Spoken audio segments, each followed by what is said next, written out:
4 PhD students also. Sir has conferred with a Best Research Scientist Award in 2017 for his overall contribution in research activities by the Institute of Technology, Nirma University. Dr. Jain is a reviewer of more than 15 international journals in the field of energy, renewable energy, heat and mass transfer, etc., published by Elsewhere, ASCE, Taylor and Francis, etc. He is actively involved in consultancy, research, especially in the area of mechanical engineering. His research interests include hydraulic machines, small hydropower plant, small hydropower, renewable energy systems, thermal insulation, etc. So on behalf of Indian Institute of Technology, I welcome you, sir. Yeah, thank you very much, Professor Bhaumik.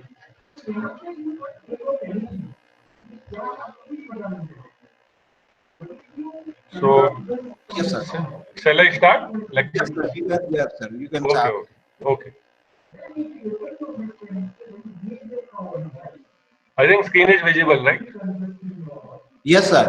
Okay, thank you. Okay, Shashi, I am going to talk on numerical investigations on hydraulic machines and renewable energy systems. So I divided my presentation in two parts. First part is related to hydraulic machines, where I will discuss numerical investigations on centrifugal pump, and then pump as turbine, which is like say turbine only, like say Francis turbine. And second part will be regarding say renewable energy systems, more specifically solar array analysis, what we did, right? And let me add my MTech and PhD works are also related to hydraulic machine analysis, mainly pump as turbine. So there I did again CFD analysis plus experimental both, right? So, contents of the presentation are introduction, then numerical analysis of centrifugal pump, so mainly focused on fluid flow analysis, then numerical analysis of pump as turbine. So again, fluid flow analysis along with that cavitation analysis was also done. Then numerical analysis of solar arrator, that will be in the second part of the presentation. And along with that, I would also like to discuss current trends in these areas as well as what works we are doing at Nirma University. So starting with the introduction. Now again, rising energy demand. So see in India, the power generation capacity needs to be increased from 374 gigawatt at present to around 800 gigawatt by 2031-32. So within a span of 10 years or so, we are targeting it to double, right? So it's really a very difficult task. On the India claim in action plan submitted to the UN climate body, that is UNFCCC, that is United Nations Framework Convention on Climate Change, that 40% of electricity in 2030 will be generated from non-fossil fuel-based sources like solar, wind, or hydropower. So, if you see current power generation, so see roughly 64% is from thermal sources, which includes coal and lignite sources, diesel as well as gas-based power plant. Around 2% is from nuclear, 13% from hydro, and 21% from renewable. So hydro is also part of renewable only. Right? So 21 plus 13, so around 34%. But target is to increase up to 40% at least by 2030. Now, against that, challenges are conventional fossil energy sources are continuous to deplete. Right? And according to Internal Energy Agency, that is IEA, around 1,000 gigawatt of existing thermal and electricity plants worldwide will be decommissioned before 2030. So, see, on one hand, we are supposed to increase the power generation capacity, but on the contrary, what happens? Existing thermal plants needs to be decommissioned due to pollution issue, life issue, hazardous issue, etc. And if we consider the Kyoto Protocol, Basel Summit, Copenhagen Meet, and many more to reduce the greenhouse gas emissions, In view of all this, renewable energy systems have been the top power development options to meet the increasing energy demand worldwide. Now, renewable includes hydro as well as solar, wind, bio, etc. But I'm going to focus on some part of hydro, and in that particularly mini and micro hydro, right? Like in India, the Ministry of New and Renewable Energy (MNRE) looks after this renewable energy power generation, but MNRE has removed hydropower from this new and renewable energy because hydro is renewable, but it is not at all new concept, right? It is almost century-old concept. So, but as far as MNRE guideline is concerned, this small mini micro hydro are still there in this new and renewable hydro, right? So my that PhD topic was related to that mini micro hydro and more specifically making use of pump and turbine mode. So that I'll come little later. First of all, I'd like to start with scientific pump analysis. So see, scientific pump again very well known to all of you. See, in which fluid enters in the axial direction in the impeller and then moves radially outward and then passes through the casing and comes out of the casing. So, see, basically it is axial inlet and then radial exit. So, mixed flow kind of nature. And obviously, working principle is mechanical energy is converting into hydraulic energy.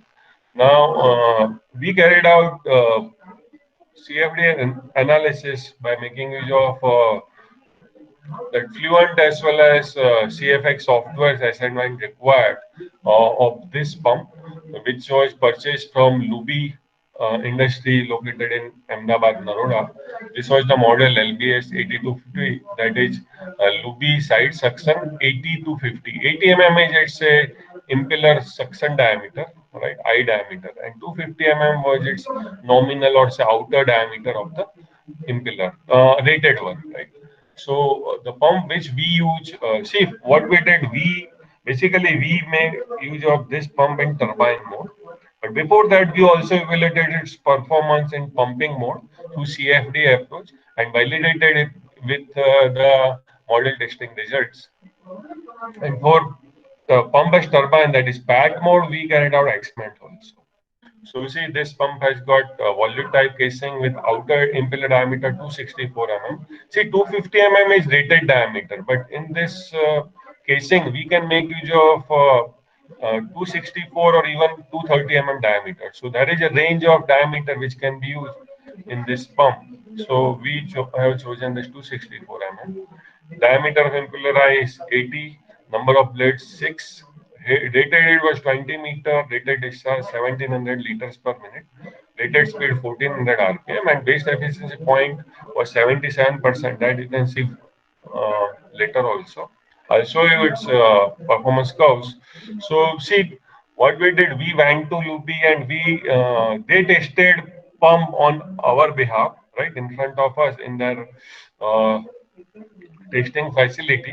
So this kind of testing facility was used. There was reservoir, and this is the centrifugal pump run by motor, and then water was supplied to some storage tank, and discharge we measured using electromagnetic flow meter, and pressure transmitters were used for the head measurement. So efficiency was like output upon input. So output was like say rho g QH, right? So Q was discharge we got from this flow meter, and head we measured with the help of this pressure transmitters and divided by input power input, right?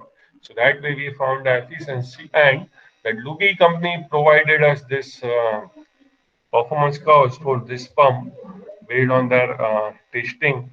So she correspond to 1700 LPM discharge and 20-meter head, the base efficiency point was 77%.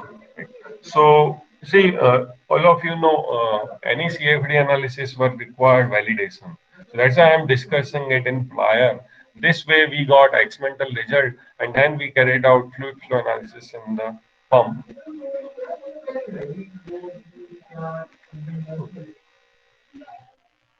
So now numerical analysis of centrifugal pump. So see, company has also provided us this drawings of casing, right? Two-dimensional drawings of casing as well as impeller. But unfortunately, they could not provide, or probably they won't have the blade profile details. So for that, we sent our actual pump for the coordinate measuring machine, and using CMM, we got blade profile, and based on that, models were prepared. So see, this left one is actual casing of that pump. And here you can see on right side that CAD model, three-dimensional CAD model of the casing first. Same way, this is the actual impeller photograph with 6 blades, and this is the CAD model of the impeller. Now again, in fluid flow analysis and particularly in scientific pump, we need to apply governing equations to the fluid, right? Not to metallic parts. So these are the fluid models, or called computational model for casing. Means in whatever part water was there, that portion is represented over here.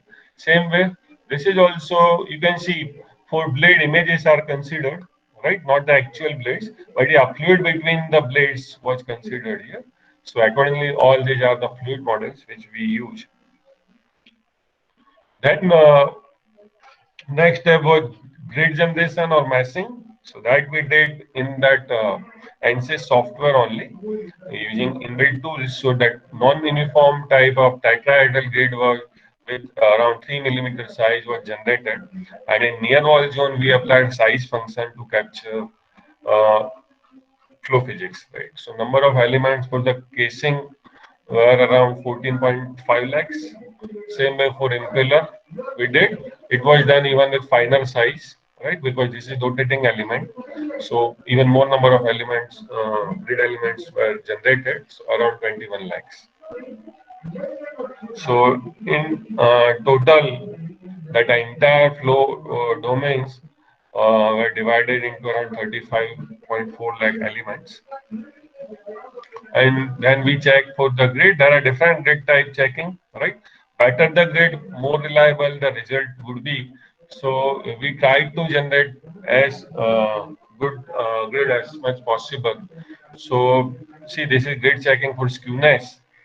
And here, obviously, the lower value of this skewness is desirable. So you can see uh, most of the elements, right, were falling below zero point 0.7 limit, zero point 0.6 to 0.7 limit. Right?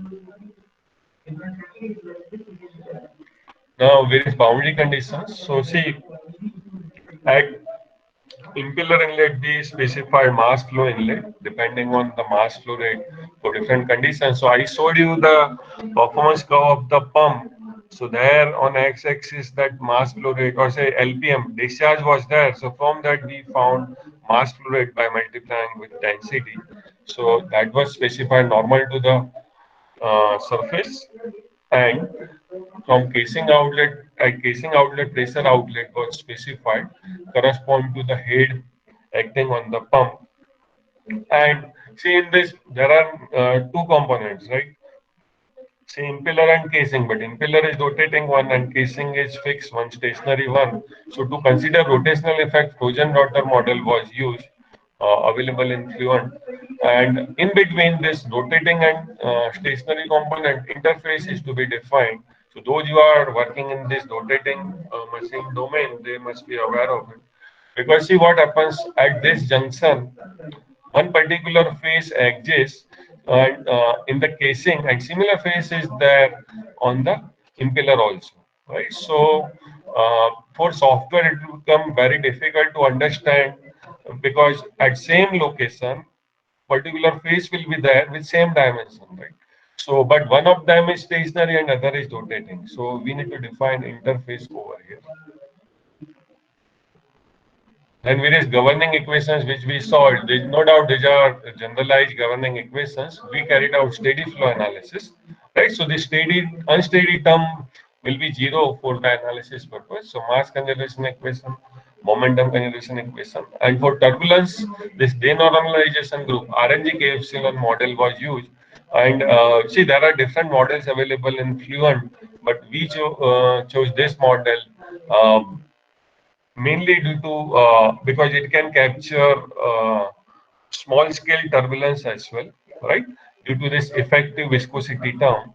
And we also found it from literature that RNG capsule model is better suited for this kind of analysis. More details can be found on this link. Solution technique applied was implicit formulation was used and underlying factors were defined to initiate the problem, right? To initiate the solution rather. As a pressure velocity coupling, simple scheme was applied. Discretization was second order upgrade scheme and convergence criterion was 0.001 defined. Now, as I mentioned, to consider the impeller and rotating reference frame, this Trojan rotor frame model was used and its rotational speed was defined as 1400 rpm. Casing was considered a stationary frame. Material properties, so fluid water was defined with inbuilt density of 998.2 kg per meter cube and viscosity of the order of 0.001.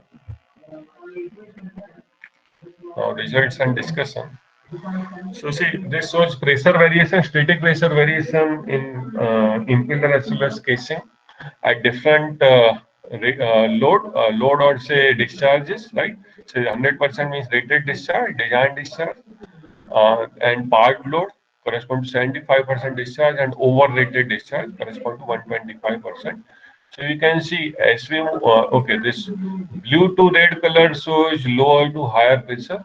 So as we move radially out, you can see color changes from bluish towards say yellowish color. Means pressure keeps static pressure keeps on increasing, but that is in radial direction. But in the casing, you can see here this orange or yellowish color is there, so somewhere in this zone. But as fluid moves radially outward, say outward through the casing, not radially outward, outward through the casing in the circumferential direction, its color is changing towards dark red or dark orange.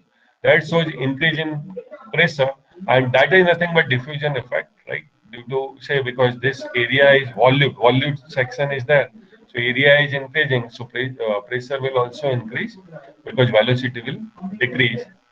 And as compared to part load condition, in case of overrated condition, this more uniform distribution of pressure can be seen in this radial direction in the casing, right? Here also, see, very high pressure can be seen on the circumference of the casing. That shows very high radial load in the casing. Now these are path line contours. So it can be seen that in case of again in impeller, path lines were quite smooth, right? Moving in the properly following the blade channels, blade profiles, except near this tongue region. But in this case, in case of part load, it can be seen that there's lots of vortices were formed in the casing as well as in the tongue region near this exit of the casing. Similar pattern was observed at overrated condition also. So that shows relatively higher losses in case of overrated and part load as compared to rated condition. Now these are velocity vectors.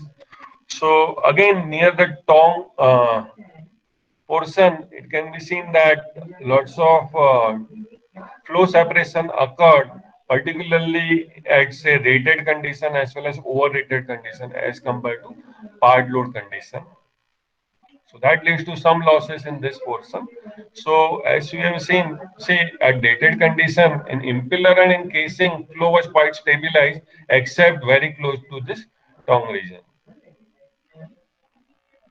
Now, so this was qualitative analysis so far. Now, for quantitative analysis, the non-dimensional parameters were used to plot the graph. So, head number, that is psi gh upon n square d square. So, n is rotational speed in revolution per second, and d is impeller diameter.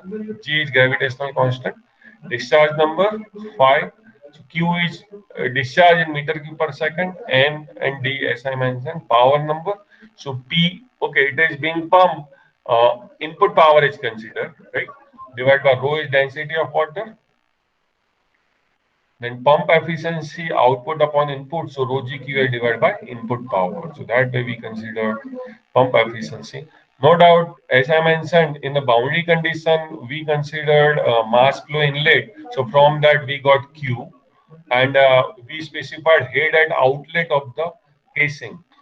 We didn't specify the head at the inlet of the pump. That was calculated by the system, right, as a software. So that was done. And as far as input power is concerned, so see, we considered torque into omega. So torque generated by the system or torque acting on the impeller was considered for this calculation. Omega was defined by us.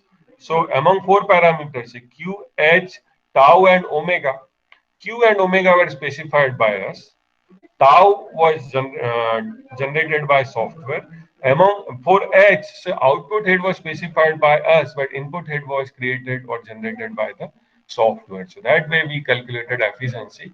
Same way, these are the parameters for turbine mode efficiency because see other parameters, head number, discharge number, power number are common for pump mode analysis as well as turbine mode analysis. But then for turbine mode also, say we calculated efficiency just by taking the inverse of this equation. Right. So these are the operating characteristics for the pump mode. So yeah, psi versus phi curve. So head number versus flow number. So it can be seen that with increase in discharge number or say flow number, head decrease. This is typical say backward curve vein characteristic of centrifugal pump. And this red one is for model testing provided by the manufacturer. And green one is CFD analysis. So you can see that curves are just crossing each other somewhere around 0.06 flow number. But deviation were found to be 8 to say as such at this point nearly zero. So we can say 0 to 12% deviation was observed in the head. And we very compared our results with the literature also. So Derrickson and Nurbucks um, in 2012 plotted this graph. So this is psi versus phi curve, right? So trends were similar. Then this is power number versus flow number curve. So with increase in flow number, power input, right? So power number was based on power input, so that keeps on increasing. So here the deviation was up to 15%, little bit on higher side, which also depends on the types of grid generated, right? Modeling error, etc. But still, in the field of CFD analysis, 10 to 15 or even up to 20% deviations are fine as far as it is being used for some say comparison purpose, right? So then again we compared our results with the literature. So this is power curve from reference, and then this is the efficiency curve obtained by us. So in efficiency also say 6 to 15% deviation was observed. And it is important to note that nearby maximum efficiency point, the deviations were lesser in say efficiency curve as well as power curve.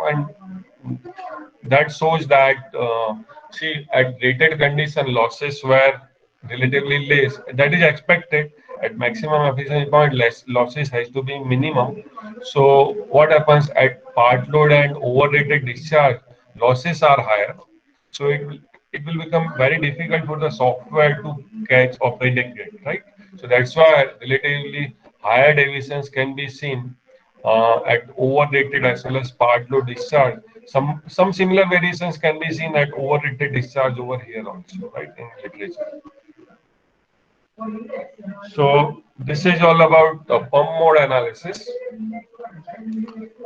If anyone got any doubt, they can ask me in between anytime. So far, if anybody wants to ask anything, they can ask. And see, most of the work was done through my MTech students, right? So I'll share their details also little later. Right? I hope there is no doubt, and I hope I am audible as well, right? Can anybody confirm? Yes, sir. Yes, sir. Yeah, yeah. Okay, thank you. Yes, Because sir. in online mode, it is always a doubt, right? Whether opponents are, whether there is any connection issue or not. Yes, sir. That happens very commonly in lectures also. Anyway, Now, analysis of pump and turbine mode. So here I'll focus on simple fluid flow analysis as well as cavitation analysis. That cavitation analysis was part of my research work during PhD at Nirma University. And as such, I hope most of you are aware about the pump as turbine concept.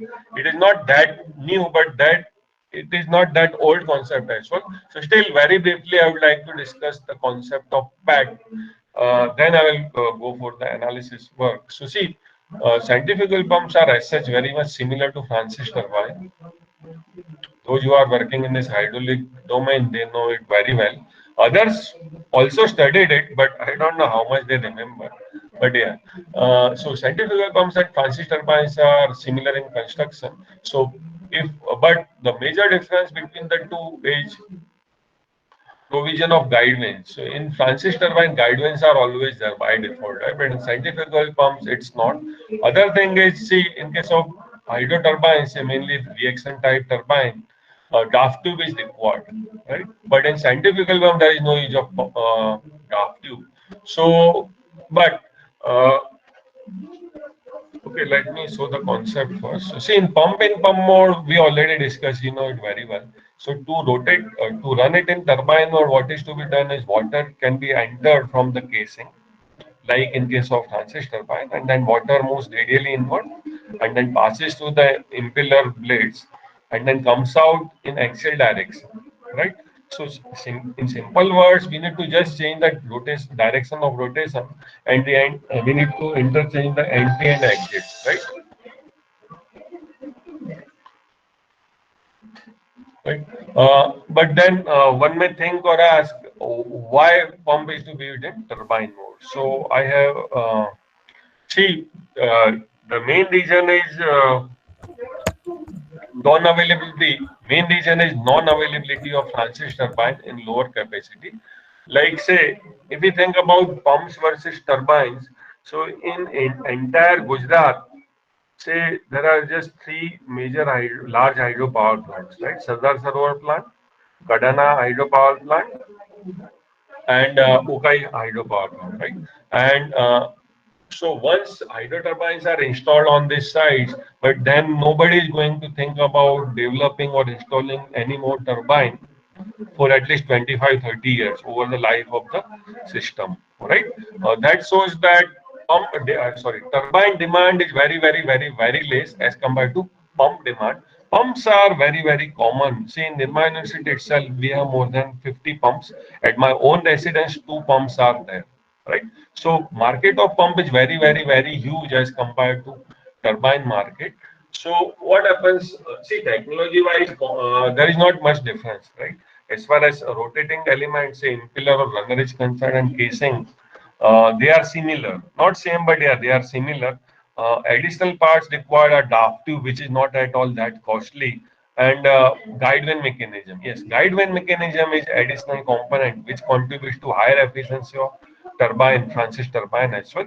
So, but as I mentioned, main objective of making use of pump and turbine mode is non-availability of Francis turbine, because turbine market is very small as compared to pump. So in smaller capacity, particularly say in mini micro hydro range.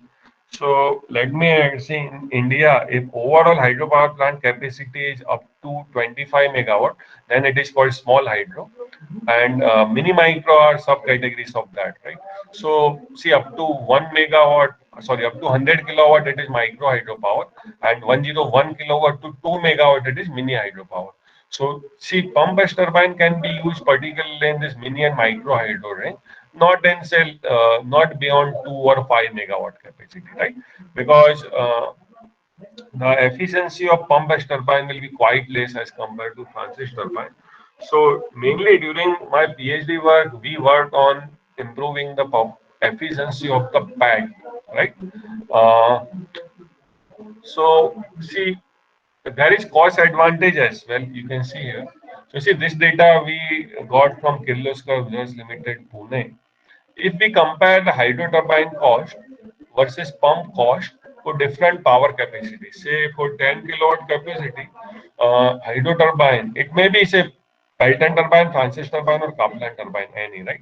turbine costs around 5 lakh rupees, but against that pump cost is just 60,000 rupees, right?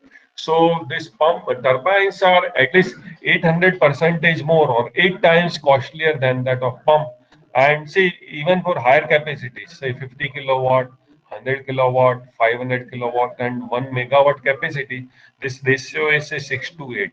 So there is huge difference in the cost of the pump, turbine compared to pump. So in short, pumps are available at very lesser cost than that of turbine. But once again, I would repeat, see, cost is not the major criteria because see, this is an initial cost. And initial cost affects just once, right? But against that, if we talk about say running cost, maintenance cost, and say revenue generation, so that affects lifetime of the system. So obviously, revenue generation from PAT due to lower efficiency will be lesser than that of transistor one. So wherever low capacity turbines are not at all available in the market, in those cases, particularly in remote areas or so, hilly area and so, we can make use of pump as turbine if turbines are not available, right, in that range. So main advantages of PET are cost is lesser, as I mentioned. They are available for wide range of head and flows. Yes, because see, turbine to purchase turbine, you need to give specific order. Then manufacturer will develop one or two turbines for you. So obviously, cost will be very high as compared to the pumps which are readily available in the market. So yeah, that's what I mentioned. Easy availability of pump and that spare parts. Construction is simple. Yes, see, at present also we are working on PAT and doing our PhD work also. We used to open and fit the pump at least 2 to 3 times in a week, right? For different reasons, right? Either to change the impeller or to measure the wear rate or so on, right? So it is very common. So on average, we were opening at least 3 to 4 times, at least once a week. At least once a week, we used to open and close the pump, and that's why no special skill is required for the installation. Against that, obviously, turbine required huge skill. Limit against that limitation of PET, the efficiency are inferior compared to hydro turbines, and selection of PET for a particular site is difficult. Yes, because see, whatever pumps are available in the market, they are meant for pumping mode. So pumping mode curves are available with the manufacturer also. So they cannot tell you which pump shall be can be used for which capacity, or say head and discharge in turbine. In short, see, head and discharge for pumping mode will be different from that of turbining mode or say turbine mode, right? So that selection is also little difficult. So during my PhD, mainly we worked on both these limitations. We improved the efficiency by incorporation of guidelines, then by playing with the say operational and geometric parameter like rotational speed and diameter. But that part I haven't kept in this presentation because we haven't done much CFD for that part. But yes, for cavitation analysis, we did CFD analysis. So that I am going to discuss very soon, right? And selection criteria. So yes, so we during my PhD work, we work with different impeller diameters and rotational speed and develop the correlation for prediction of efficiency based on impeller diameter and rotational speed, right? So that was for this selection criteria, right? Now again, as I mentioned, we carried out experimental as well as numerical investigations both. So this is a schematic diagram for PAT because whatever CFD we did or I am going to discuss, that must be validated, right? Qualitatively or quantitatively. So that experimental setup is like this. So see, here is the PAT, that is pump as turbine, provided a graph to you that we designed for particular as per particular Indian standard and generator, right? It was connected with DC generator, and to generate the head artificially, the service pump was provided along with motor, which was taking water from underground reservoir, and then water was sent to that pump pad, right? Discharge was measured using electromagnetic kilometer, and this was provided with bypass line with valve. This is flow control valve. So see, Depending on the requirement, we were sending the water to this pack, and extra water was going back to the reservoir to this bypass line. These are the pressure transmitters for head measurement at inlet and exit of pad, or say inlet of the draft tube. And generator was connected with load bank. Right. And this is the photograph of the setup. And yes, we got grant of rupees 4.8 lakhs from Guj Cost to this grant number under this minor research project scheme in 2011, I think, right? So yes, you can see December 2010. So I did my PhD in the period of 2011 to 16. So this was the experimental setup. So here is this pack, that is pump as turbine. Behind that, this yellow color draft tube you can see. This is the generator, right? Now from the generator was connected to these cables to this load bank. So we were wearing the load on the pack using this load bank. Here is the service pump, and this pipe is going outside this wall to the underground tank. This is the motor of that service pump. This motor, through this motor, this pump was sucking the water and then sending it to this pad. And here is this electromagnetic flow meter for discharge measurement. Flow control valve is there. Bypass line was there with this valve.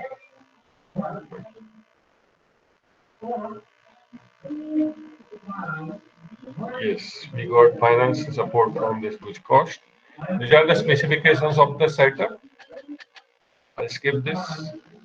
Yes, so see, we designed and developed this draft tube as per this Indian standard 5496. It was made up from MS material. So see, as far as pump as turbine CFD analysis is concerned, casing and impeller were same as used in pumping mode, but additionally draft tube model was developed, right? CAD model. Say flow, this is flow model was developed, and it was discretized into say 8,48,000 elements. This is the complete model of pack, like casing, impeller, and then draft tube. And this is the mesh model. Solid steering technique was very much similar to what we did in case of pumping mode. Right. So now results and discussion. So first of all, yes, to check the effect of grid size, we carried out its analysis in the different lanes, starting from around 2 million elements to up to 6.7 billion elements, right? And we found that after around 4.6 million, roughly 46 lakh elements, the deviation and efficiency was within 1%. So then we have chosen this 4.6 million grid element for the detailed analysis. So this is the grid detail for different components, right? Casing, impeller, and draft tube. So 45.86 lakhs elements. Boundary conditions. So see, as I mentioned, in turbine mode, water is to be entered from the casing. So velocity inlet was specified correspond to different mass flow rate or discharge at casing inlet, and static pressure was defined at the outlet of the draft tube. So see, again, as per that particular Indian standard, we have maintained around 1 feet depth of immersion of draft tube throughout the experiments. So correspond to that 1 feet depth of water, we applied the pressure over here, static pressure. Now, two interfaces were required. First, between casing and impeller, because casing is stationary part, impeller is rotating part. So first interface was provided over here, somewhat similar to pumping mode analysis. But here one additional interface was required between impeller outlet and draft tube inlet. You can see here, because again draft tube is stationary component and impeller is rotating element, right?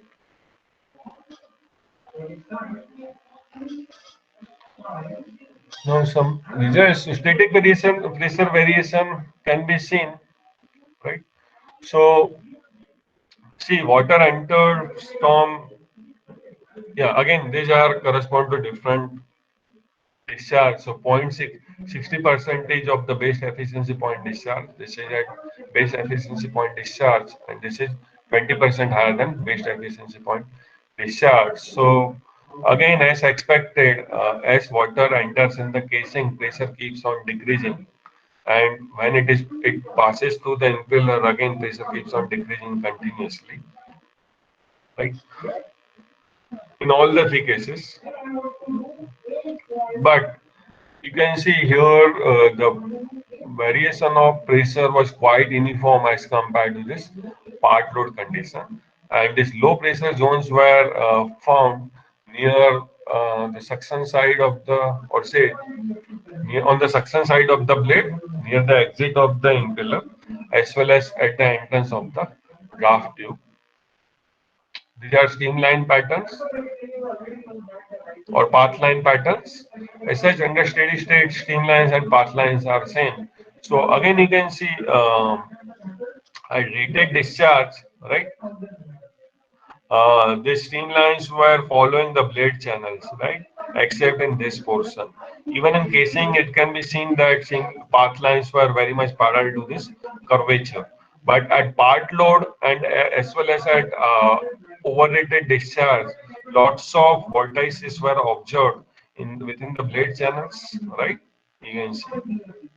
So that contributes to losses. That's why efficiency will always be lower at part load as well as overrated discharge as compared to design discharge. So see, force vortices were observed in the blade channels at part load and overrated discharge, and free vortices were observed in the draft tube. So again, under rated condition, you can see though little bit vortices were there, but not that dominant or critical, right? As compared to part load and overrated discharge. And in this case, you can see lots of turbulence was occurring even near the end of the draft tube portion also.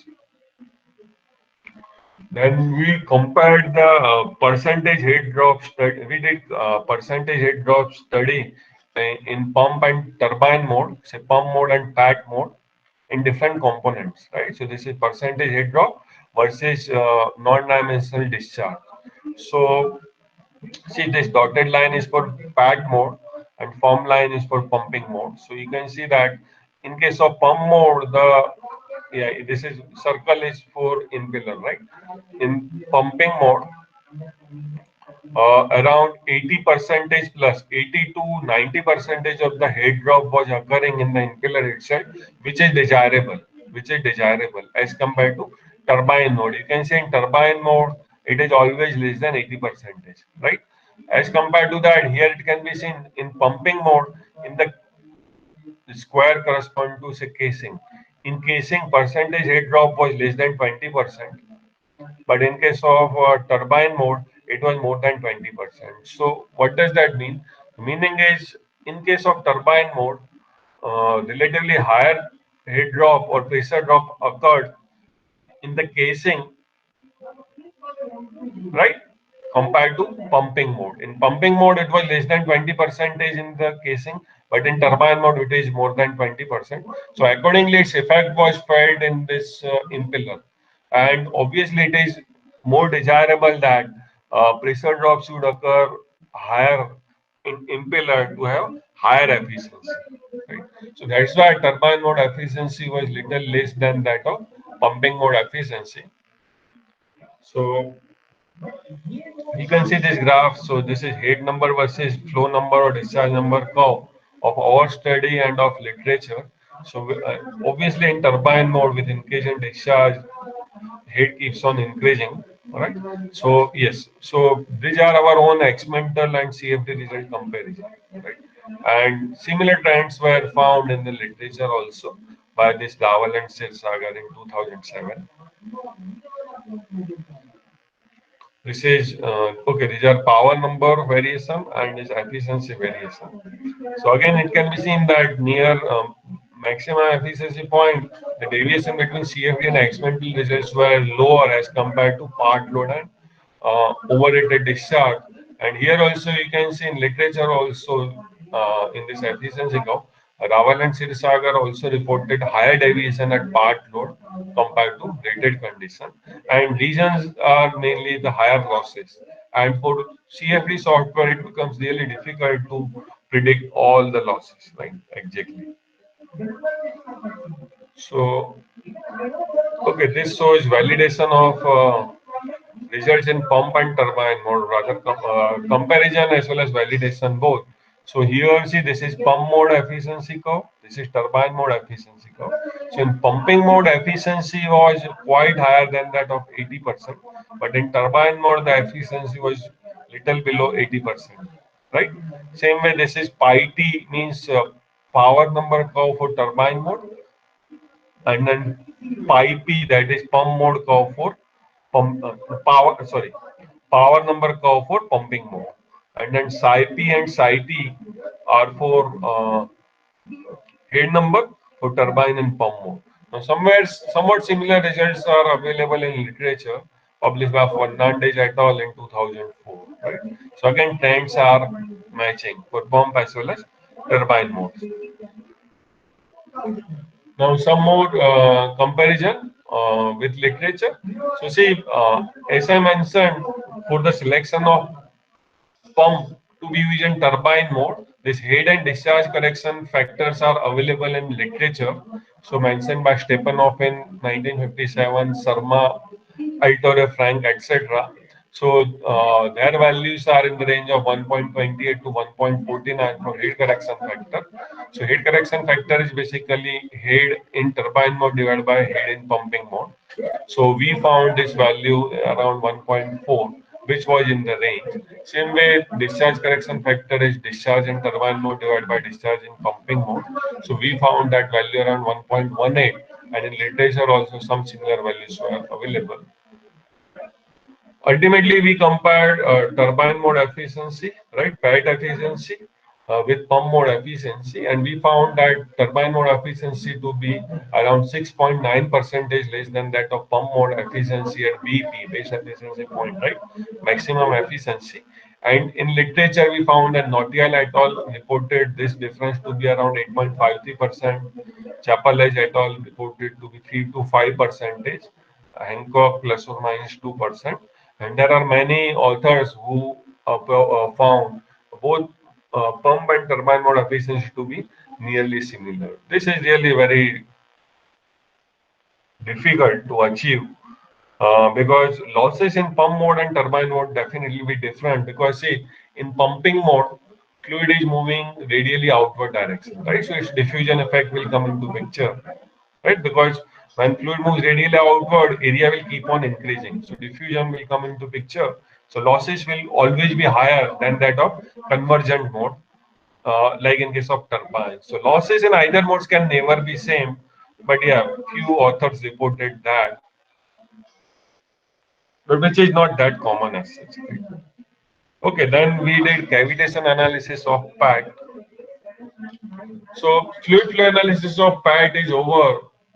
Again, if any doubt or query is there, you may ask.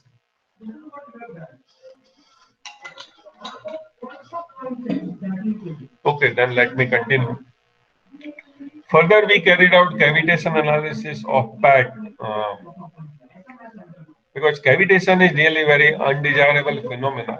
Because see, if performance is poor, if efficiency is lower, it's okay. It won't affect the life of the system. But cavitation is a phenomena which may affect the life of the machine.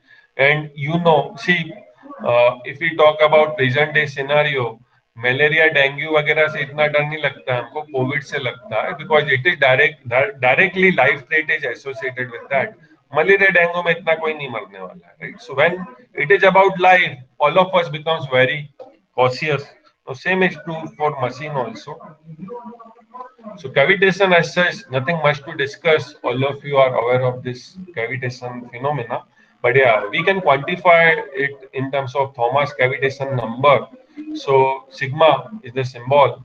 So that depends on atmospheric pressure minus vapor pressure head, atmospheric pressure head, vapor pressure head, and HS stands for elevation difference between pad and pump turbine and tail race level, and H is the net head acting on pad.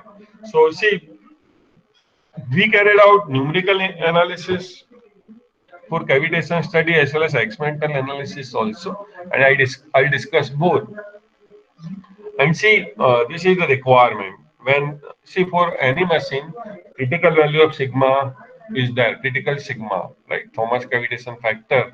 So to perform the experimental study, see, we can't do much about atmospheric pressure head or vapor pressure head, and for a given uh, setup, even HS cannot be changed. But which parameter can be changed is head acting on pad.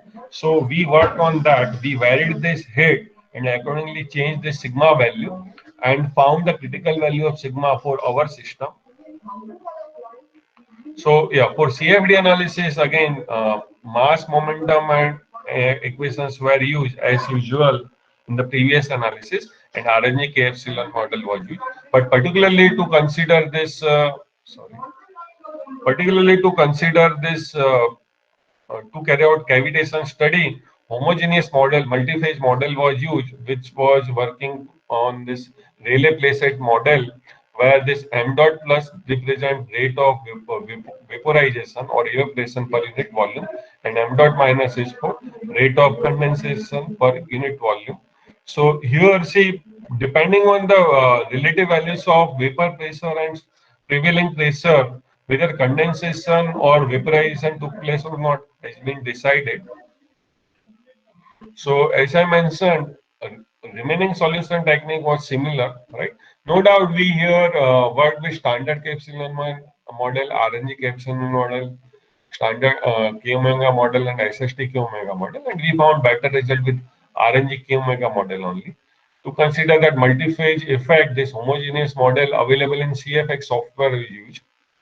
And for mass transfer, this cavitation option was kept on, and saturation pressure was defined as I think 25 degrees Celsius as 3540 Pascal. That means if in any portion of the pump set pad, if pressure goes below 3540 Pascal, then vaporization or bubbling starts, right? Reference frame, okay, so casing and draft tube were considered in stationary reference frame and impeller and rotating reference frame, as I mentioned earlier. And here we need to define water as a liquid phase as well as vapor phase with specific properties, right? So these are static pressure variation contours, similar to previous study, but here again, low pressure zones were observed near the entrance of the draft tube, right, as well as on the suction side of the blade. And later we compared this CFD results with experimental results also. I'll share that. Yes, this is cavitation detection. Cavitation was detected, vortex stop type cavitation was detected in the entrance of the draft tube, right? As well as on the suction side of the blades and on the trailing edges of the blade. Right? So this was from our CFD analysis, and somewhat similar has been reported by Modi in Francis turbine, but vortex lobe formation at the entrance of the draft tube. Then, for validation of numerical results, we carried out experimental analysis. So for that, we modified our pad system and we put one more pumping system near the exit of the draft tube, right? So this is one more pump, say suction pump, provided with motor, which its suction line was placed very close to the draft tube, so it was sucking the water from here. So that way, in this equation, you can see this sigma thermal cavitation factor head acting on pump was pad was increasing, because say for example, positive head acting at the pad inlet is plus 20 meter, and at exit it was say minus 1 meter.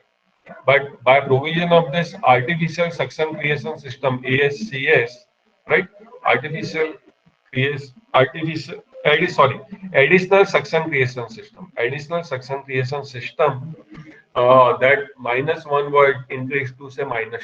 So that way head acting on the pad was increasing. So sigma was decreasing. So yes, to visualize the cavitation phenomena, here one transparent window was provided at the entrance of the draft tube. You can see here, this is the photograph of this. So this is the transparent window which we provided at the entrance of the draft tube.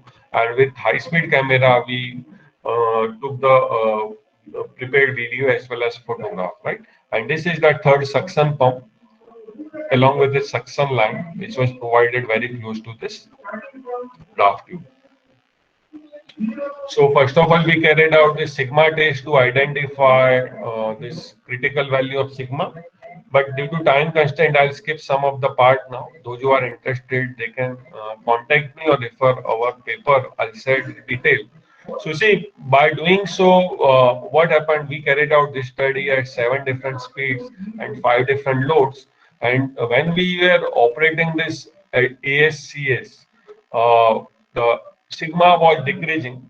You can see here, this is the sigma versus efficiency curve. So, and this is critical value of sigma 0.595. So when we are operating that system, all the operating points were moving towards the lower value of sigma. Lower value of sigma.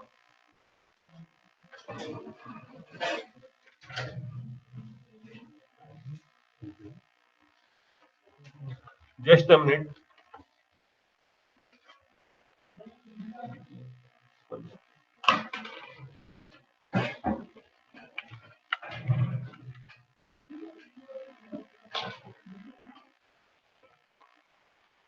Okay. So see, when we were operating that ASCS, sigma value was decreasing, and there were certain operating points where PAT was moving from non-critical to critical condition, right?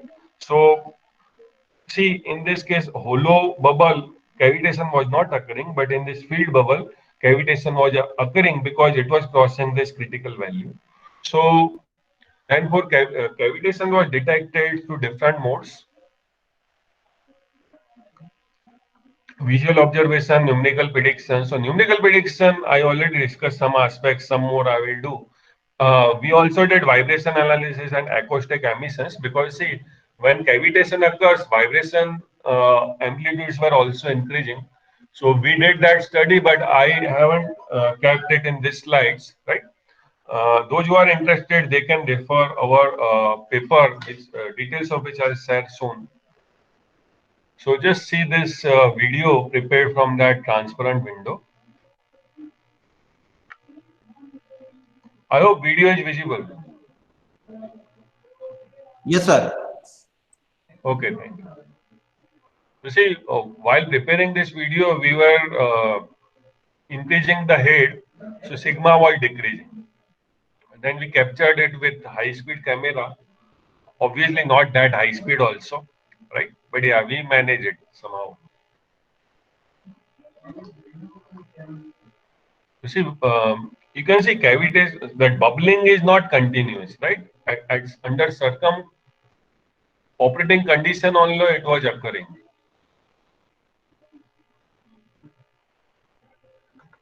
So once again, I'll play it.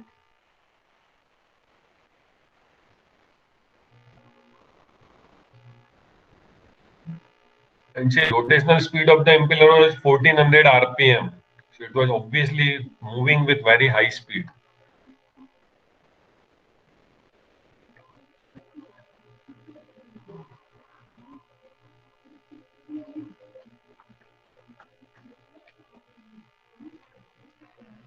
Okay, so then we carried out detailed analysis. So you can see these are the 3 photographs correspond to different values of sigma.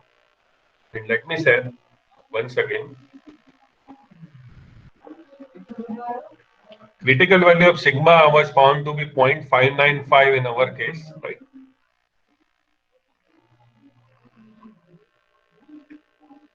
So see, when sigma was well above critical value, no bubbling, no cavitation, nothing was observed, right? But when sigma crosses that critical value, right? Say 0.595 was this critical value, and this is little below that. At that time, vortex lobe type cavitation was observed physically in the setup as well as through CFD analysis also, right? So that was qualitative validation or say comparison of the result. And when sigma value was decreased well below critical value, so 0.51 or so, right? At that time, this kind of traveling bubble cavitation was observed. to physical mode, and somewhat similar results are also available in literature. So see, Grindoj in 2004 published a paper where they depicted vortex rope cavitation, perhaps in Francis turbine, not in PAC.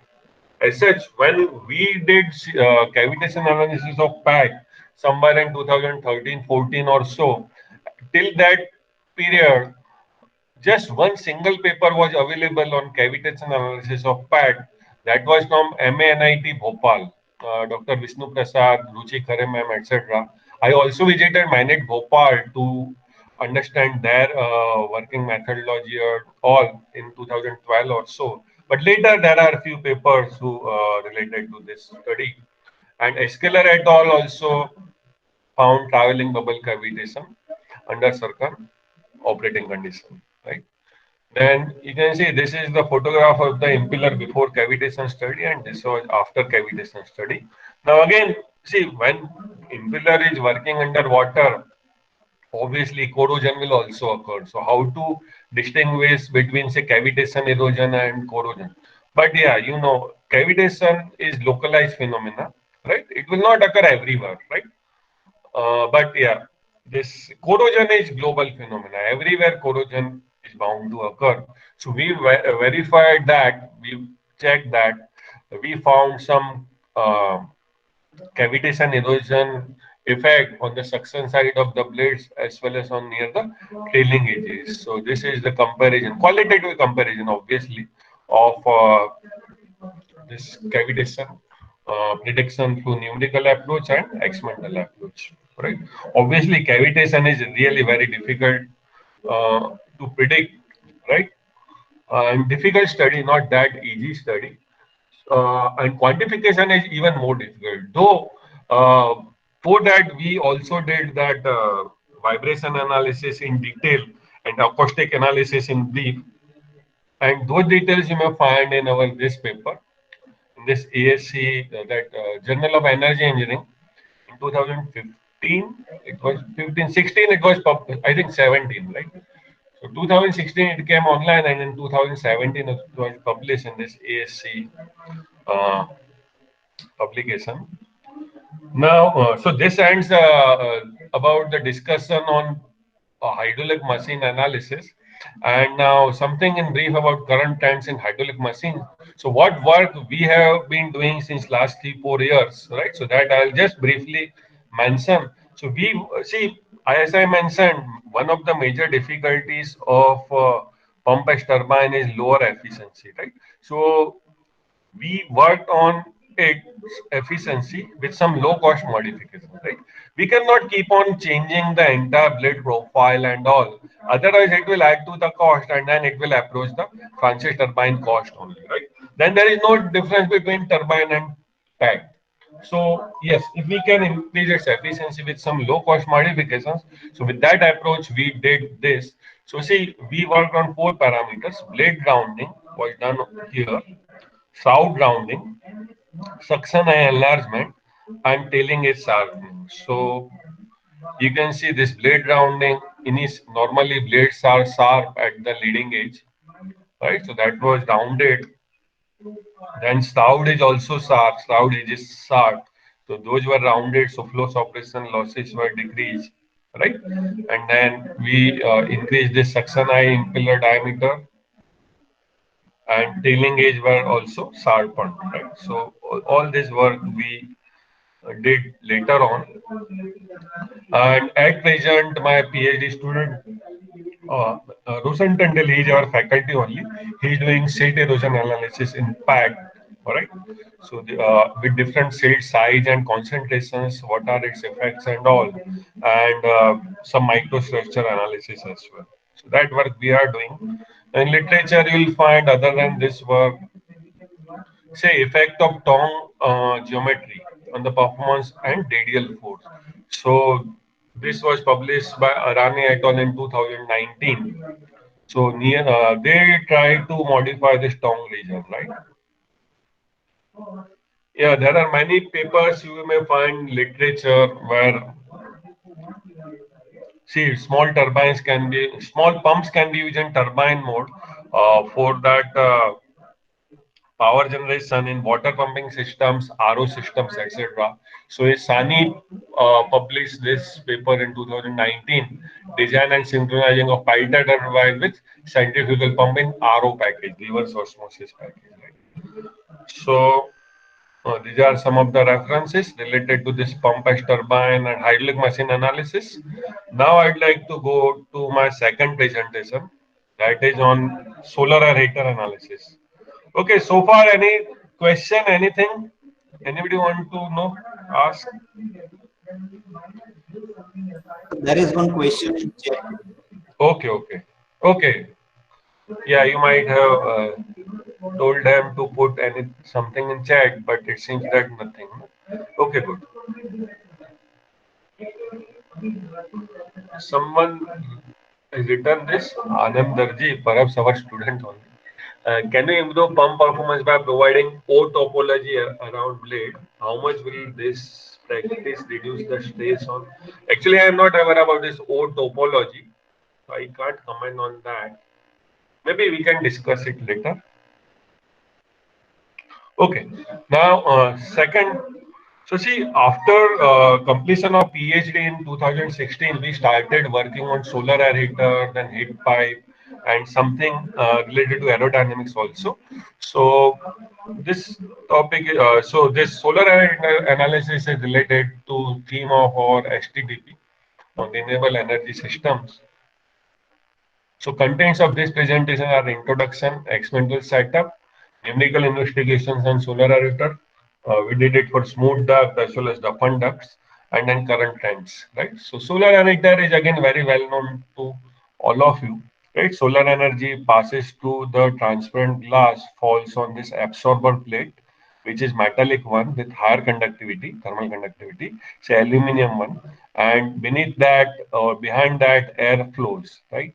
So this thermal heat is transferred to this air, and in force, obviously it is in force convection. Now, the major difficulty with solar air heater is that convection heat transfer coefficient will be low, and that is mainly due to formation of laminar sublayer in the turbulent zone, right? In the turbulent zone, laminar sublayer forms which prevents or hinders the mixing of the fluids. So major objective of solar performance enhancement worldwide, what people are doing is they are providing this kind of some roughness profile, roughness geometry. They are also called rips, right? So flow will be disturbed and that laminar sublayer will be broken. So people have applied different types of ribs, different shapes of ribs in the literature, starting from simple geometric shapes like the square, triangular, right? Arc shape with grooves, corrugated, multiple arcs, multiple V shape with grooves, etc., etc. So you will find at least say 80 to 100 different types of profiles and arrangements and say combinations, right? In the field of solar aerator, those who are working in this area, they must be knowing that you will find at least 60 to 70 different types of profile in this. Not just profile but arrangement also. Profile means cross section like this square triangle. Arrangement means whether it is like V shape or say arc shape, right? So we also work on one particular profile, that is NACA based profile, NACA series 0040, right? Which are unique in literature. No one has ever used that NACA profile as per our knowledge, and we published our one paper in 2020 only based on that analysis.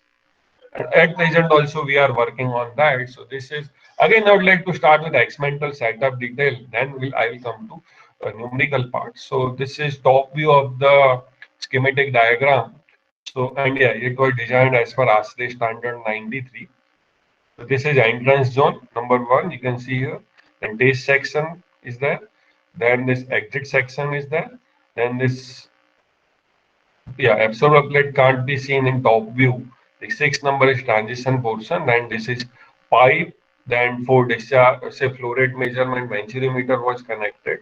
and this suction pipe of is there with this blower, right? Now, yes, let me add one important part. See, as such, we are talking about solar aerator, but we cannot rely on solar energy because, and we can to perform the experiments, right? So worldwide, what is being done is solar radiation equivalent heater, electric heater is provided to generate radiation and to perform the experiment so that we can have consistent radiation input with proper measurement and 24 cross 7 we can perform that experiment if required, right? Because performing experiment under sunlight is really very hectic task because it is not available 24 cross 7 cross 365, right? So worldwide, people are doing this. So we also did that. We have chosen 1000 watt per meter square, that is 1 kilowatt per meter square equivalent heater to perform the experiment. So this is the cross section of the duct, right? If we take cross section here, right, that cross section you can see over here. So here is the heater. You can see just below this glass wool. So glass wool insulation box is provided over here. And just below that, this electric heater with capacity of 1000 watt per meter square was used. And this is the absorber plate made up of say aluminum material. And then in this passage, 25 mm height and 300 mm width. So aspect ratio of 12. So that was designed as per that ASRE standard. So through this passage, air was flowing, and then remaining this structure is made up of wood only, right? So once again, I'll repeat. So heater is there. Above that, glass wool insulation box was provided, so it cannot move up. Heater's coils were facing downward. So from heater by radiation, energy was falling on this absorber plate, right? And then by conduction, heat was transferring across this absorber plate and moving down. And then air was taking the heat from this absorber plate by convection mode. And our interest is to uh, uh, measure that rate of convection and all. So different temperature sensors were provided. I forgot to add one photograph to show that temperature sensor position. Anyway, so this is the photograph of the setup. So this was inbuilt developed at Nirma University, right? Under minor research project scheme of Nirma University. This is this wooden structure. Okay. And this is air inlet, what 25 mm height passage. This one is absorber plate, you can see, right? Metallic one, 3 mm thick. And here you can see this heater, right? Electric heater facing downward. So again, from heater, heat was going to this absorber plate by radiation and across the plate by conduction, and then from plate to the air by convection, right? And this insulation box was provided at top. And see, as such, the structure was made up of wood, so wood has got very low thermal conductivity. Still, we have provided, initially we have provided insulations in the surrounding also, but later we found that it is not affecting much, right? So then this is blower which was sucking air from here, right? And we are able to control the flow rate from here. Meter was provided for discharge measurement or say flow rate measurement. Now, okay, these are the specifications of the setup. You'll find all this detail in our paper with details of which I'll share you soon. These were the performance parameters. So see, to measure the absorber plate temperature, we have provided 12 sensors. So this way we are getting average plate temperature. To measure inlet air temperature, we have provided 3 sensors. So accordingly, we are getting average air inlet temperature. Same way at outlet of the air. Outlet and inlet means correspond to taste section, right? So here, see, as I mentioned, this roughness profile or this provided in the stage section only. In this stage section only. Now, what happens? What is the advantage of this provision of this roughness elements? Now, the advantage would be flow will be disturbed. So laminar sublayer will be disturbed and turbulence will be created.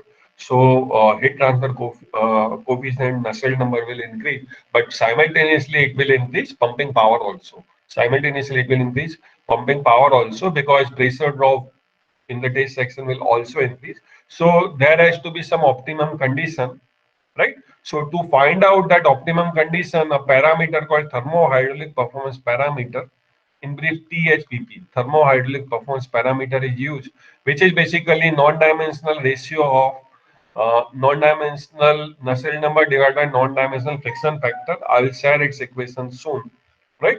And those who are working in this area, they must be aware of this parameter. Like in heat exchanger, this is kind of heat exchanger only, right? Like in any heat exchanger, saline tube or otherwise, right? Cross flow. What happens if we are providing something, some obstruction to the flow? Heat transfer coefficient will increase, but power pressure drop and hence friction factor will also increase. So there has to be some optimum condition.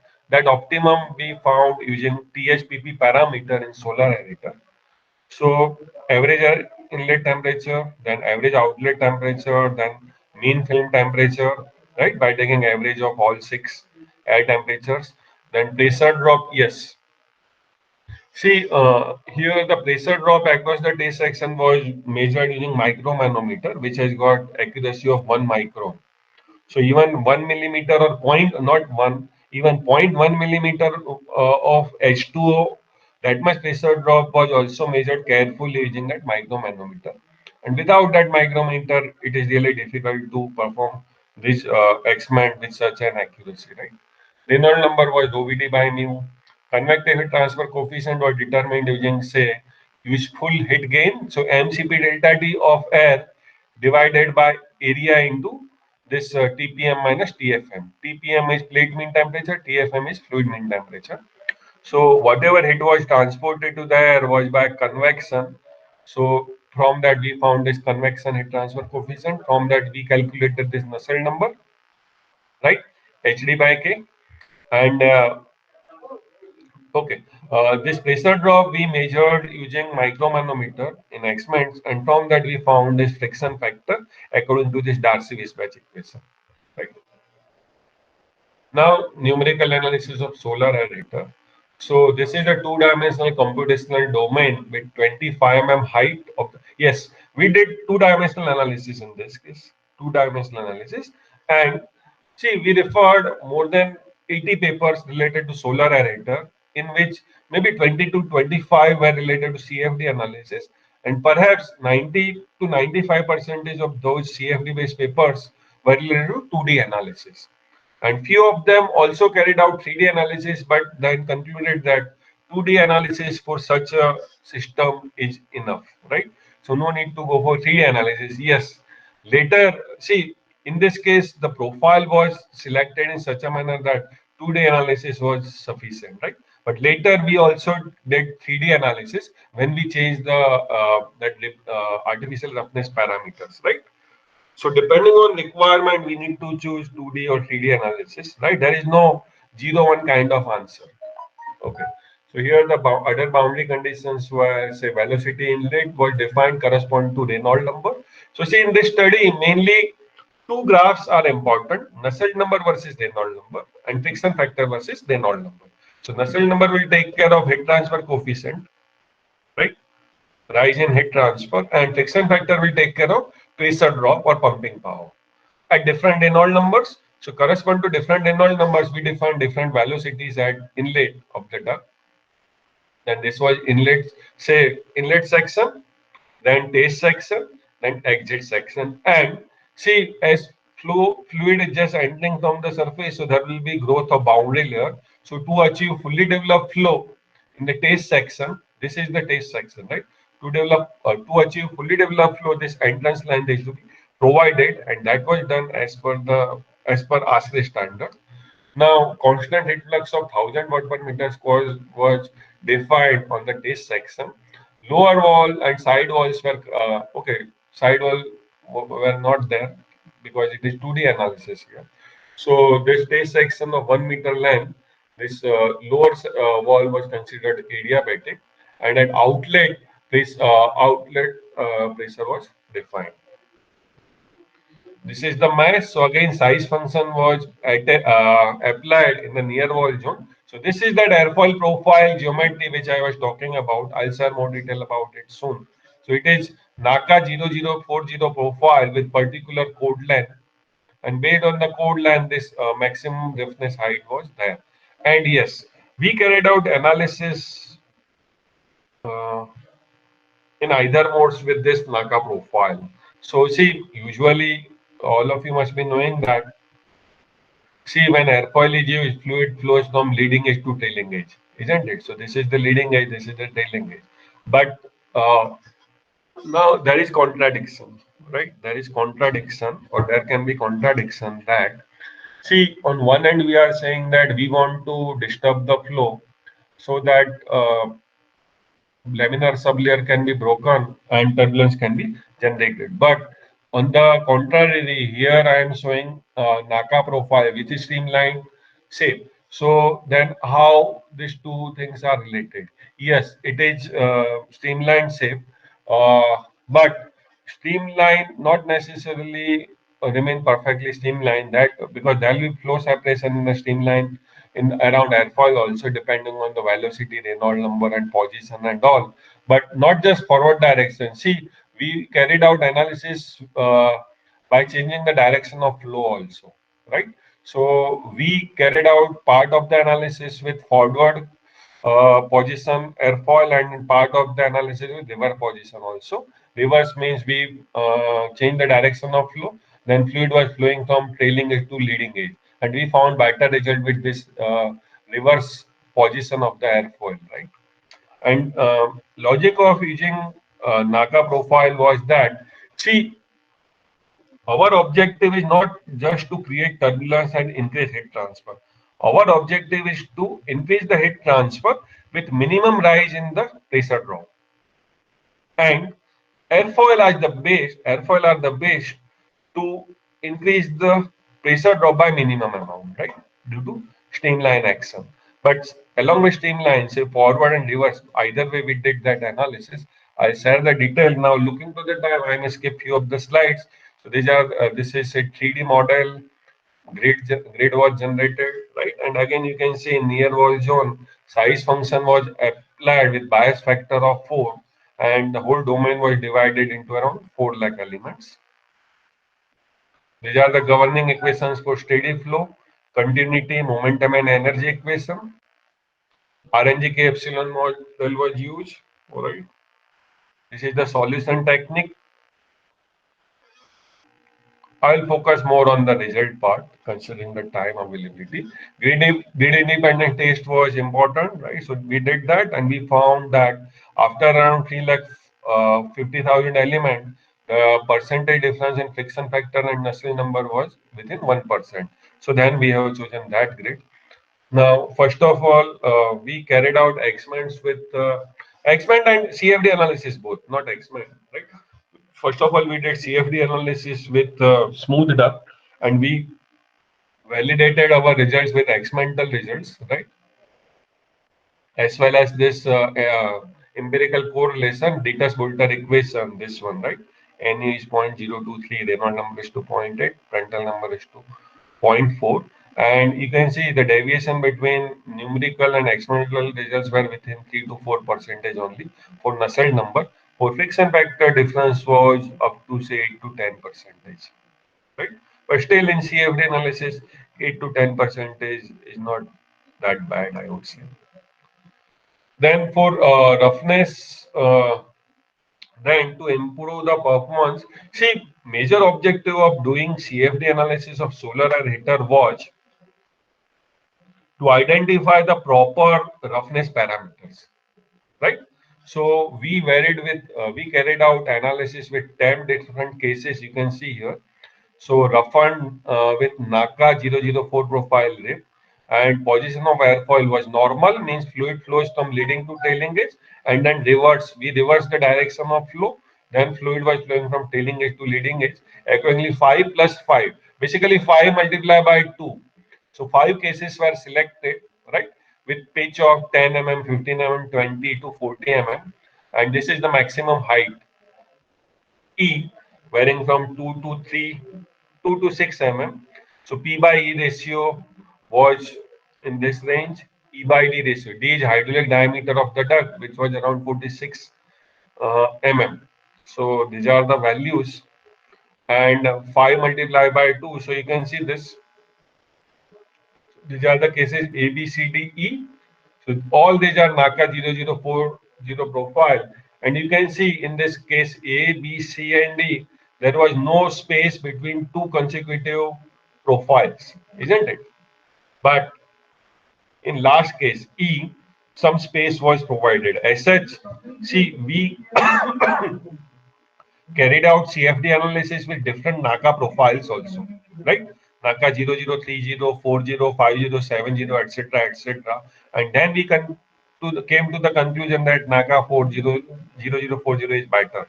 So I'm not discussing each and every aspect of that.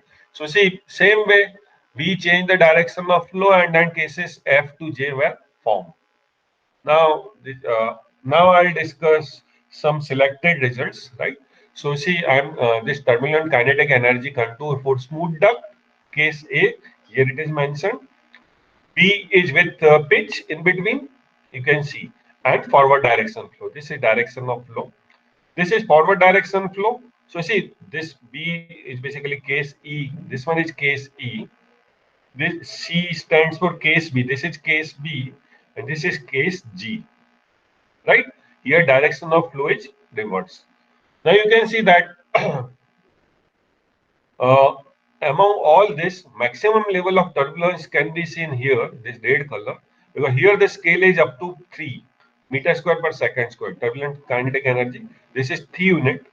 As compared to here, see for these two figures, scale is up to 0.22, but here up to 0.3. So among all the cases, maximum turbulence was observed with reverse NACA profile in case of G. You can see this vortex formation, right? Flow separation and vortex formation was there. Again, maximum in this case. Say figure D means case G, right? And as I mentioned, flow separation would occur in case of airfoil if flow does not remain streamlined, right? So maximum intensity of turbulence and this vortices were found in case of this figure D. This is temperature variation varying from 305 Kelvin to 350 Kelvin. Now here obviously see lower surface temperature means higher energy transfer, right? Because this here you can see the here this surface temperature is in the green zone, so value is around 330 or so. But here it is a very light green to bluish color, so somewhere in 315 to 320 range, right? So here surface temperature is minimum among all four cases. That means heat transfer to the fluid was maximum. So again, we found all everything good in case of G as far as heat transfer is concerned. Now let us see pressure drop because only heat transfer is not sufficient, right? So we need to optimize it. So here you can see this pressure variation, say pressure values are varying from 2 to 42 Pascal. So here you can see this say orange, light orange color or dark yellow color, somewhere in this zone, 30 to 34 it is, right? And here it is 22 to 26 around. So here, see, pressure drop wise, it wasn't minimum, right? It was coming somewhere in between. That's what we can predict from this qualitative results, but then we need to quantify them. So we quantified them, and you can see this is the comparison of Nusselt number versus Reynolds number for comparison of all cases, say case A, B, C, D, E, F, G, H, I, J case, 10 cases with smooth plate, right? So this one is the smooth plate. Obviously, compared to smooth plate, in all the cases, Nusselt number keeps values were on higher side due to better mixing of the flow, higher turbulence. But you can see highest value was observed with case G, right? Highest heat transfer coefficient and Nusselt number were found with for case G, that is reverse NACA profile. But as far as friction factor is concerned, you can see it was coming somewhere in between, right? Case G was coming somewhere in between. We can't expect that Nusselt number is maximum with case G and friction factor to be minimum for case G. that will be like magic otherwise, right? That is never possible. Those who are working in this domain, they know it very well, right? ऐसा नहीं हो सकता कि positive part सबसे ज्यादा case जी में आ जाए, negative part सबसे कम आ जाए, राइट? फिर तो ऑप्टिमाइजेशन की जरूरत ही नहीं रही ना, वो तो बेस्ट हो गया. So that's why we use the term optimization rather than highest or minimum or best, right? So then, so still we need to compare in terms of THPP parameter. Otherwise, we can't conclude from this because we never know what will be the overall effect of this. So then that was done using this THPP parameter. So THPP, that is thermohydraulic performance parameter, is defined like, say, Nusselt number for rough surface divided by Nusselt number for smooth surface, right? So that is non-dimensional Nusselt number basically, divided by friction factor for rough divided by friction factor smooth raised to 1 by 3. And this 1 by 3 factor is used because here you can see these values are in decimal points and here these values are in second order, right? So this factor is available in literature and that's what we use. And this THPP comparison was done for different cases and we found maximum THPP value. I should not write based here, it should be optimum rather than based, right? So we found maximum value of THPP with case G, and yeah, this upper column represent numerical values and this lower column is for experimental values, because then we developed the absorber plate for three cases, not just one case. We found we have chosen three best cases because numerical results are subjected to some error sometime. So to assure that we develop three different absorber plates like this, right? Correspond to, yeah, correspond to case G was the best, H was the second best, and F was the third best. So correspond to cases F, G, and H, and we name them as plate number C10, C15, and C20, right? So C10 stands for 10 mm code length of airfoil and 2 mm maximum thickness. And C15 means 15 mm code length, so 3 mm maximum thickness. And C20 means 20 mm code length, 4 mm maximum thickness, right? I have put one video over here, but I'll skip. While manufacturing this using that vertical machining center, one video was developed, but time is not enough. So these are then experimental comparison of the results for smooth plate versus three roughened plates, say C10, C15, and C20 correspond to case F, G, and H, right? And you can see maximum Nusselt number was observed in case of case C15 plate, that is case G, and friction factor was also not maximum, not minimum, somewhere in between. And finally, we plotted this graph of THPP versus Reynolds number for these three plates, C10, C15, and C20. And obviously, THPP value was found to be maximum for case G. So that was our conclusion. We compared our results with results available in literature, right? So there are different types of profile has been used by different researchers in the literature. They found their value of THPP in the range of 1.11 to 2.40. I think 2.40 is the maximum, right? And we found up to 2.53. The Reynolds number range of 6,000 to 18,000, right? So if you are okay, we also develop correlations for prediction of Nusselt number or friction factor, and we compared it with our experimental results, and both of them work well, found within plus or minus 3% range. Those who want to know more details about this study, they can refer this paper, Thermohydraulic Performance Analysis of Solar Aerator roughened with reverse NACA profile. So last year it was published in this Applied Thermal Engineering, right? Now, within 2-3 minutes, current trends in solar aerator and what work we are doing at Nirma University. So see, in this previous study, we optimized the profile and then we discretize them, right? We have created grooves because groove will lead to additional turbulence formation. And we completed this study and submitted our paper to International Journal of Thermal Sciences elsewhere, right? And 2 days back only we got some comments, major revision in that, and we are going to reply them very soon. right?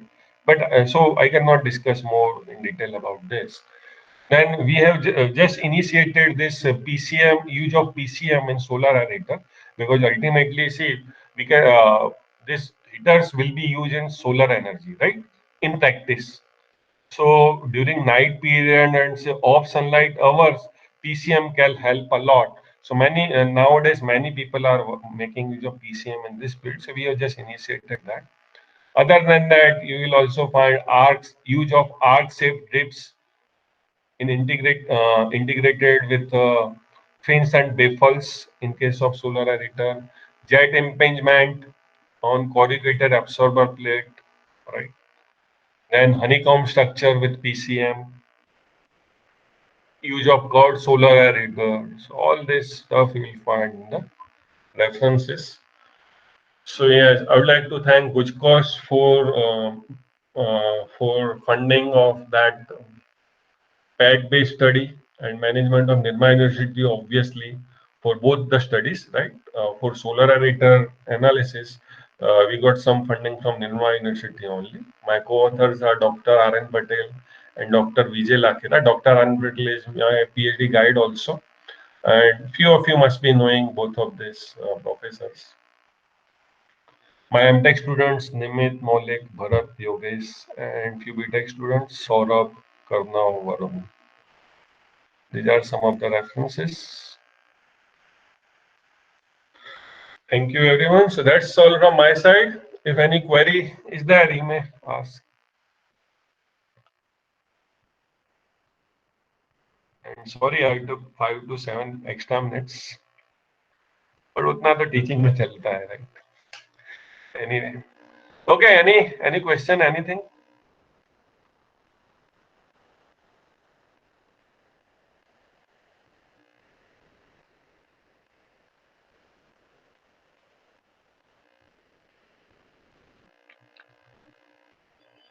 So, teaching में हम students को बोलते हैं कि कोई question नहीं है, मतलब 2 पॉसिबिलिटी होती है, right? So I hope it is positive one. Okay, sir, Bhaumik here. Yes, Bhaumik. So, sir, your years of research work and your ability to present the session makes session very interesting. Thank you so much, sir, for your insightful presentation on the CFD application and the analysis of renewable energy system, which mainly covered that numerical analysis of centrifugal pump, pad pump as turbine, then current trends in hydraulic machine, current trends in solar aerator, and numerical analysis of solar aerator. So thank you, sir, on behalf of A.D. Patel Institute of Technology. Yeah, thank you very much, Bhaumik. And if I am not mistaken, you are from our first thermal batch, right? Yes. Sir. Yeah, meeting after so long time, and you're one of the classmates. Tejas Lawal is also present Yes, here. sir. That's Yes, good. yeah. And Bhaumik, you must be remembering you're one other classmate, Vipul, right? He Yes, started sir. this PAT work, right? Pumpus turbine in 2009-10. At that time, even I didn't think about doing PhD in that field. But once we initiated, then I realized, and luckily I got grant also. Then I joined PhD in the same topic. So happy to see you. Okay, thank you, sir. Same here. Yeah, thank you. Okay, thank you, sir. Okay, so my email ID is there with Professor Bhaumik. So even in future also, anybody want any doubt, anything, I will always be available. Thank you, Bhaumik. Okay, thank you, sir. Thank you. Thank you, everyone. Okay, thank you, everyone, for joining the 3 sessions on Thursday. The next session will be on 2nd of February, Tuesday at 10 a.m. Thank you. Thank you, sir.